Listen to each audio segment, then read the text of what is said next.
Our lead story tonight, well, high drama today at a hospital where ex-Minister Partha Chatterjee and his close aide Arpita Mukherjee were brought for medical tests. Arpita Mukherjee burst into tears and had to be dragged out of the car to go for the test. Partha Chatterjee, brought there in a wheelchair, said he is a victim of a conspiracy. This, as the Enforcement Directorate says, it's searching for 4 luxury cars owned by Arpita Mukherjee, which they say has money in it. This, as aspirants who are trying for jobs and the cash for jobs scam, when it has now come public, says that they are the ones who are actually the ones who are the real victims.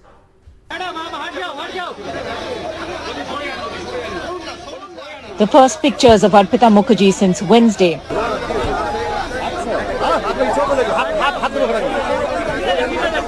After refusing to get out of a car, she had to be almost lifted by security personnel. Wailing, the 30-year-old at the heart of the sensational Cash and Gold Hall in Kolkata, was taken to a hospital for a medical checkup by the Enforcement Directorate. Along with Partha Chatterjee, top minister in Mamata Banerjee's government till his sacking on Thursday. The former state education minister is accused of taking bribes for the recruitment of teachers and staff in state-run schools. A protest was held today by those who say they were hit the hardest. बहुत बुरी हालत में है हम लोगों ने. हमारा जो आज का दिन 502 दिन हुआ, हम लोग को जूझना पड़ा बहुत प्राकृतिक दुर्योगों में. मौसम चेंज हुआ, गिरसा, बरसाया, बारिश में हम भीग रहे हैं. आप देख रहे हैं आप लोगों ने. हम लोग को पहले से ही अंदाजा लग गया था कि 2019 साल के वक्त में लिस्ट पब्लिश होने के बाद 18 के बाद जो हम लोग का मेरिट लिस्ट में थोड़ा बहुत गलती है, लेकिन गलती इतना सारा है कि हम लोग को तब नहीं, पहले नहीं यकीन था. We are struggling for the existence of our life. We are struggling for the existence of our life and against illegal, corrupted. Cash and gold amounting to at least 50 crores have been seized from 2 flats in Arpita's name. Taken for a medical checkup today, Chatterjee claimed he was a victim in the case but didn't specify details. But Arpita's interrogation has reportedly led to more and more seizures. Sources in the Enforcement Directorate say they are looking for 4 cars owned by Arpita: an Audi A4, a Mercedes, a Honda City and a Honda CR-V, allegedly loaded with cash, say sources in the agency. The probe agency is now scanning CCTV footage and conducting multiple raids to locate these vehicles. Sources indicate that a senior IAS official in the Bengal government is also under the scanner. Both the ex-minister and his close aide, an actor and social media content creator, are now back at the Kolkata ED office after their hospital visit. More seizures of unexplained wealth can be expected. Well, the other big headline tonight, there will finally be a debate on price rise in Parliament from Monday. Finance Minister Nirmala Sitharaman will give the government's reply on the debate. But today, Parliament was adjourned again, both houses, this time by the BJP, which kept up its protests over Congress MP Adhiranjan Chaudhary's Rashtra Patni remarks. Was the second week complete washout in Parliament today. Today, Cabinet Minister Smriti Irani and her Minister of State also met President Murmu, while Adhir Ranjan Chaudhary has written a letter apologizing to President Murmu for what he says is a slip of the tongue.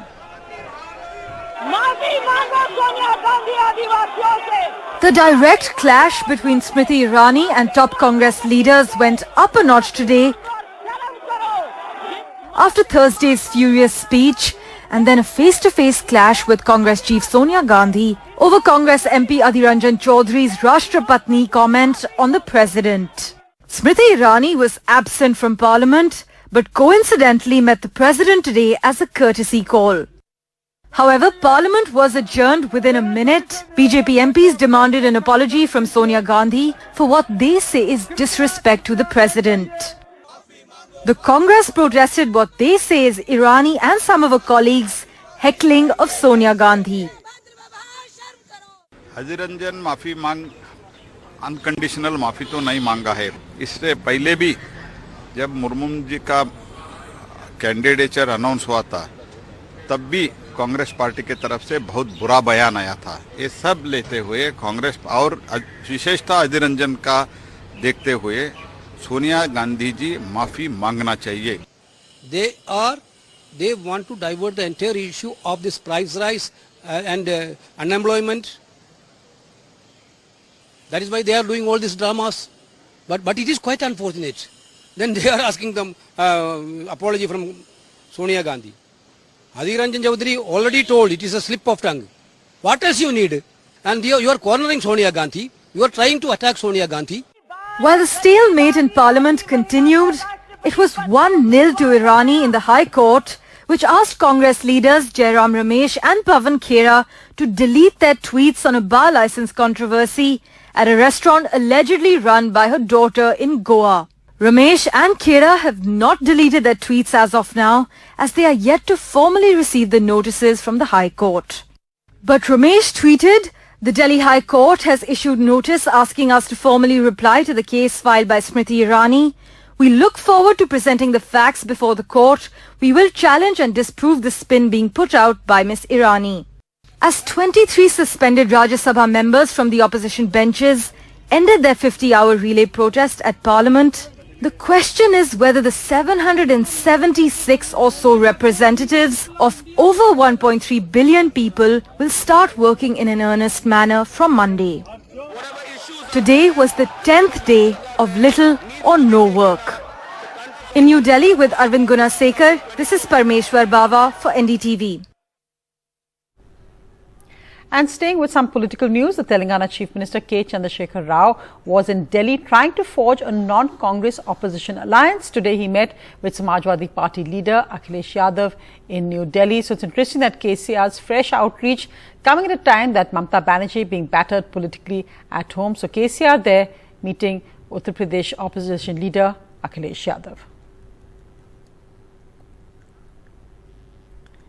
Meanwhile, after 3 murders in 10 days in Karnataka, the Chief Minister said yesterday controversially that he's looking at the Yogi model in Karnataka.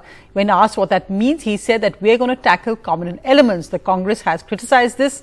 This is the Chief Minister has handed over the killing of a BJP Yuva Morcha worker who was hacked to death to the anti-terror agency, the NIA.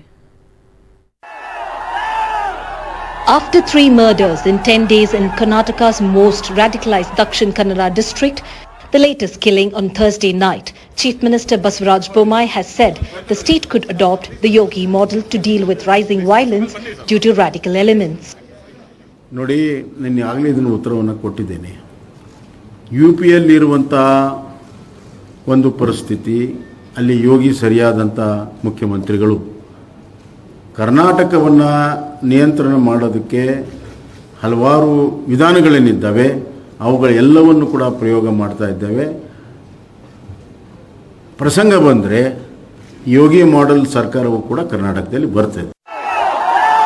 Accusing the BJP government of failing to protect party workers. There have been protests not just in Dakshin Kannada but in the state capital too, and a spree of resignations by BJP Yuva Morcha members in Tumakuru, Mysuru, Bengaluru and Koppal. Bommai is keen to show that he can be tough too. Whatever is necessary within the frame of law, we will do all actions. It might be UP model or Karnataka model. Minister Ashwath Narayan was more forthright in spelling out what Karnataka's version of the Yogi model will be. ಇಂಥ ಘಟನೆಗಳನ್ನ ನಡೀಬಾರ್ದು ಅನ್ನೋಂಥದ್ದು ನಮ್ಮ ಕಾರ್ಯಕರ್ತರ ಮತ್ತು ಸಮಾಜದ ನಾಗರಿಕರ ಅಪೇಕ್ಷೆ ಇದೆ. ಈ ಅಪೇಕ್ಷೆಯ ಪೂರಕವಾಗಿ ಅವರ ಭಾವನೆಯ ಪೂರಕವಾಗಿ ಇನ್ನೂ ಹೆಚ್ಚಿನ ತೀವ್ರವಾದಂಥ ಕ್ರಮವನ್ನು ವಹಿಸುವಂಥದ್ದಾಗುತ್ತೆ. ಬಹಳ ಸ್ಪಷ್ಟವಾಗಿ ಸಂದೇಶವನ್ನು ಯಾರೇ ಎಲ್ಲೇ ಇರಲಿ ಹುಡುಕಿ ಆ ಕ್ರಮವನ್ನು ವಹಿಸುವಂಥದ್ದು ಮತ್ತು ಅವ್ರನ್ನ ಏನು ಕ್ರಮವನ್ನು ವಹಿಸಬೇಕು, ಎನ್ಕೌಂಟರ್ ಮಾಡಬೇಕು, ಎನ್ಕೌಂಟರ್ ಮಾಡಲಿಕ್ಕೂ ಯುಪಿಗಿಂತ ಒಂದು 5 ಹೆಜ್ಜೆ ಮುಂದೆ ಹೋಗ್ತೀವಿ. ಯುಪಿಗಿಂತನೂ ಒಳ್ಳೆ ಮಾಡಲೇ ಕೊಡ್ತೀವಿ, ಯುಪಿಗಿಂತನೂ ಚೆನ್ನಾಗಿ ಮಾಡ್ತೀವಿ. ಕರ್ನಾಟಕ ಒಂದು ಮುಂದುವರ ರಾಜ್ಯ, ಎಲ್ಲರಿಗಿಂತ ಪ್ರಗತಿಪರವಾಗಿರುವಂತಹ ಒಂದು ರಾಜ್ಯ, ಎಲ್ಲರಿಗೂ ಮಾದರಿಯಾಗಿರುವಂತಹ ರಾಜ್ಯ. ಕರ್ನಾಟಕ ಇತರರಿಗೆ ಮಾದರಿಯಾಗಿರುತ್ತದೆ. ಇದನ್ನೇನು ಅನುಸರಿಸುವಂಥದ್ದು ಯಾವುದೂ ಇಲ್ಲ.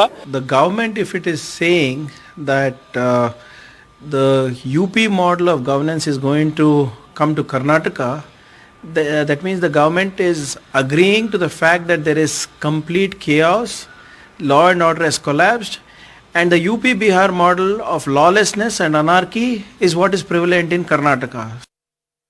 On July 19th, 18-year-old Masood, a youth from Kerala, was attacked in Dakshin Kannada district, allegedly by right-wing activists. A week later, on 26th, Praveen Nettaru, a BJP Yuva Morcha worker, was hacked to death. The case has been handed over to the NIA. Tension has built up even more after the latest killing in Dakshin Kannada district, where a 23-year-old Mohammad Fasil, who was beaten and stabbed to death by 4 masked unidentified assailants. In Bengaluru, with camera person Kumar, Shrija for NDTV. Tense fault lines drawn now in Dakshin Karnataka. Meanwhile, in other news, General Manoj Pandey, the Chief of Army Staff, is now in the Kingdom of Bhutan, looking at what the Army has said will enhance the unique and time-tested bilateral relationship between India and Bhutan. But the timing is interesting. It comes as just a week after NDTV reported that how China has actually set up a whole village and concrete housing, houses which are inhabited in the Doklam area. Now remember, this is where India and China had faced off last time as well. So it's interesting to see how China's infrastructure has come up again, but India has said it's determined to resist any attempts by China to take over the sovereign territory of Bhutan and will assist Bhutan in any way possible. Tragic news of the death of 2 Indian Air Force pilots killed when their MiG-21 fighter jet crashed last night, apparently during training operations. A court of inquiry has now been set up, but for the families, it is a time of extreme mourning, especially in the case of both the young people who died, the wing commander, 38-year-old wing commander from Himachal Pradesh, and the 26-year-old flight lieutenant from Jammu.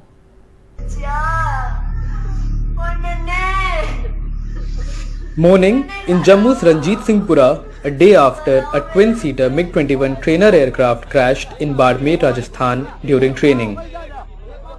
38-year-old Wing Commander M. Rana from Himachal Pradesh and Flight Lieutenant Advitya Bal from Jammu were killed after sustaining fatal injuries in the crash. 26-year-old Bal was commissioned 4 years back.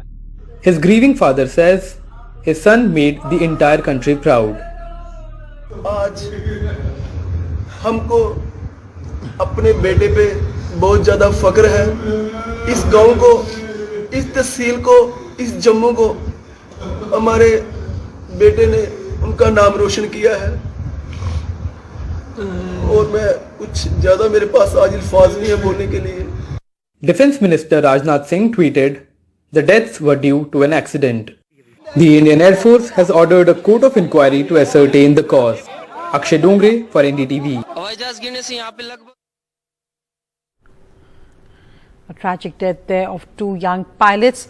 Moving now to some other news. Well, the markets have posted their best month since last year, November, gaining over 8.5% in July. The indices are at the highest level since late April, with the Sensex surging 4,551 points in July.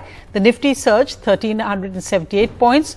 The rupee also gained 50 paise today, closing at 79 rupees 26 to the dollar. This is the biggest single day rise of the rupee in almost a year since last August. The rupee gains as the dollar falls to a nearly 6-week low. The dollar is falling post the US Fed's expected rate hike announcements. Well, moving to our special report now. Just yesterday, Sanket had reported from the staircase of a flat in Uttar Pradesh's Greater Noida, where the couple who owned this flat, an elderly couple, were forced to live on the stairs because the tenant refused to vacate. Today, it was time for celebration, and we can show you those pictures of the couple finally back in their flat after the NDTV story aired. The local authorities moved in, and there the couple are back home in their flat. Here's their story, which Sanket reported yesterday. About a decade ago, there was a Bollywood movie called Khosla Ka Ghosla. And the plot of that movie was that the owner of a plot is not being able to enter his own plot. Now, we all enjoyed that movie thoroughly, but imagine what happens if this starts happening in real life. And here is a real life scenario where a tenant in Greater Noida's Sri Radha Sky Garden is inside this flat. This is flat number 1505 in tower number 5 of this society in Greater Noida. And the owners of this flat and their luggage and their belongings, all of this is kept outside. And where are the owners, you ask? They have been forced to live outside on the staircase for the past 1 week. First of all, I just want to thank media, society members, police and प्रशासन अधिकारी जिन्होंने हमारी मदद की, हमारी इस मुसीबत को कम किया। अल्टीमेटली हम अपने घर के अंदर आ सके। एक और साथ में बोलना चाहता हूं कि जो एग्रीमेंट है ओनर एंड टेनेंट को स्पेशली अगर एग्री करना चाहिए, ख़त्म हो गया तो चुपचाप अपने आप वापस कर देना चाहिए। ये स्ट्रगल नहीं होनी चाहिए। ऐसा कुछ लॉ होना चाहिए और पुलिस के पास भी इतनी अथॉरिटी होनी चाहिए कि वो इस ओनर एंड टेनेंट के बीच में जो एग्रीमेंट होता है अगर वो ख़त्म हो गया है तो उन लोग इंटरफेयर कर सकें। उनके पास इतनी पावर रहनी चाहिए। सर, समाज से क्वेश्चन मेरा एक ही क्वेश्चन है, औरत किसी भी स्टेज में हो उसको हर बार जजमेंट जिस तरह से किया जाता है वो नेगेटिव हो जाती है और इतनी नेगेटिव हो जाती है कि भयंकर स्थिति आ जाती है। कोई भी नहीं चाहता कि ये सिचुएशन आए, कभी नहीं चाहता। जो जिनके कारण सिचुएशन ऐसी अकरिंग हो गई, रिकरिंग होते 2 साल से मेरी सिचुएशन बहुत बैड हो गई। मेरे पेट पे डायरेक्ट लात पड़ी है। प्रॉपर्टी ब्रोकर का काम मैं कर रही हूँ। एक पुरुष प्रधान समाज में एक प्रॉपर्टी डीलर्स का जो काम है वो एक से पुरुष कर सकते हैं, लेडीज भी कर रही हैं, लेकिन उनको कितना स्ट्रगल करना पड़ता है हर चीज के लिए। Well, the good news is that couple are now back in their flat. But moving now to a video which is really horrifying, I think really is an insult to the uniform. This policeman can be seen at his police station in Madhya Pradesh thrashing, kicking this elderly man. This elderly man had apparently come to him with a complaint about something, but for some reason this policeman just loses his cool. He kicks him brutally and then drags him to the tracks and holds him upside down. So once this video has gone viral, then the police have acted. They've actually identified and arrested this policeman. But what is absolutely frightening and horrifying is the fact that if this wasn't caught on video, no action would have been taken against this policeman, and we don't know how many times he's done this to other people. So it really is a shocking example of the complete craziness of a man in uniform beating up a senior citizen there at this police station.